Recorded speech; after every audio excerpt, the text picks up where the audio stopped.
Madam President. I come to the floor today to discuss what anybody ought to discuss with a heavy heart, because when it comes to fighting drug abuse, the United States seems to be losing. Over 100,000 Americans have died from drug overdose in the last year alone. These casualties could have been prevented by better drug prevention, treatment, and intervention. But the brunt of this epidemic is due to drug trafficking organizations. Cartels fuel the flames of drug abuse, often using violence and causing devastating loss of life. Drug traffickers lace street drugs with fentanyl, making deadly drugs even more lethal. And of course, we all know that most or all that fentanyl comes from China. China's winning a war killing Americans through drug overuse without even firing a shot. And of course, drug traffickers are not slowing down. In June of this year alone, Customs and Border Patrol agents seized over 1,000 pounds of fentanyl. This could kill 2/3 of the population of the United States. The boots-on-the-ground agents seize these drugs before they reach us. But what they find, what they seize, is a fraction of what comes into the United States. In my home state of Iowa, agents from the Drug Enforcement Administration seized more lethal doses of fentanyl in 2020 than there were people within the state.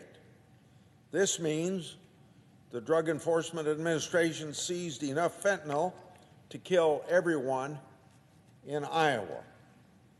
Our law enforcement officers are critical to the fight against illicit drugs. Now listen, in the last year or two, law enforcement has been subject to terrible abuse. But these brave men and women don't do just great things. Madam President, they also do good for our country and good in protecting our people. The brave members of state and local law enforcement, like the police, like the sheriffs, like the correctional officers, as well as our federal officers, deserve honest and respect. They put their lives on the line to ensure that we're all safe. And when tragedy strikes, we feel the loss of our fiercest defenders. In fact, according to the FBI, the rate of officers killed in the line of duty is up. As of last month, 59 members of law enforcement were killed in 2021. At this point in 2020, the number was 39, and that was still an uptick from years prior. This trend is a grim reminder of the brave, the courage, and the valor each law enforcement officer has when they go to work. DEA agent Mike Garbo was one of our most recent casualties in the fight against illicit drug trade. He was conducting a routine check on an Amtrak train in Arizona when two drug traffickers ambushed him and his fellow DEA agents with gunfire. And of course, Agent Garbo was killed. Agent Garbo was a committed law enforcement person, committed to a career of public service generally, and law enforcement specifically. He served as a police officer in Nashville for nearly 12 years before he joined the Drug Enforcement Administration. He served the DEA honorably for more than 16 years, combating drug traffickers all over the globe, from our southwest border all the way to Afghanistan. This tragedy reminds us in Washington here that our work to stop the flow of illicit drugs and to combat drug-related crime isn't over.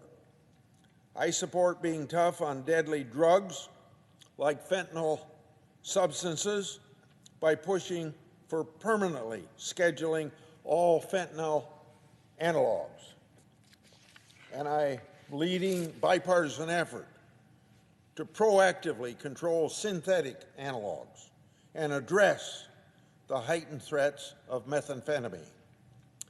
Being proactive in the fight against illicit deadly drugs is critical for multiple reasons. First, we want to make sure it's harder for drug traffickers to bring drugs into our nation and to fuel the addiction crisis. But we also need to make it harder for drug traffickers to feel emboldened in lawlessness and to kill law enforcement people like Mike Garble. Madam President, it's time for us to stop sharing stories about tragedies, and instead we need to rewrite the story of our future as a nation. I urge my colleagues to act for the betterment of all Americans and join me in the fight against the illicit drug trafficking, particularly the scheduling of fentanyl and its analogs. But most importantly, we must all, and I do, thank Agent Garbo and his family for putting his life on the line to protect his fellow countrymen. His sacrifice is sadly much too common, but it doesn't make it any less powerful and tragic.